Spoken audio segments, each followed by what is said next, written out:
மாசி மக பௌர்ணமியை முன்னிட்டு தமிழகம் முழுவதிலும் இருந்து பல்லாயிரக்கணக்கான இருளர் சமூக மக்கள் மாமல்லபுரம் கடற்கரையில் திரண்டு குலதெய்வ வழிபாடு நடத்தினர்.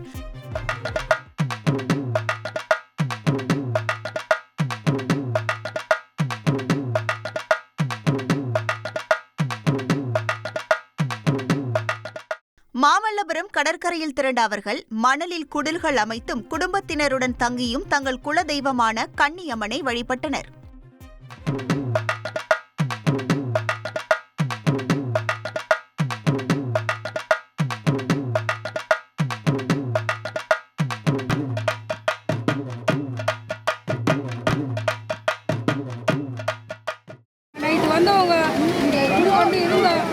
கன்னிமாரை கோடிக்கிறோம், 7 படி கட்டுவோம், கன்னிமாரை கும்பிடுவோம், என் குலதெய்வத்தை வச்சு சாட்சி வச்சு தாலி கட்டிக்கின்னு நல்லபடியாக போகிறோம்.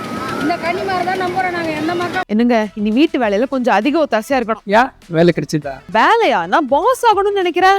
எப்படி? Pass Vala. Be the pass. மக்களே நம்பி நாங்கள் வாழல ஐயா. இதுதான் குலதெய்வம். வருஷாந்திரம் நாங்கள் மகாபலிபுரம் வரோம். இந்த குலதெய்வத்தில் நின்று இந்த குழந்தைங்களுக்கு கல்யாணம் பண்ணிட்டு நல்லபடியாக போகிறோம்.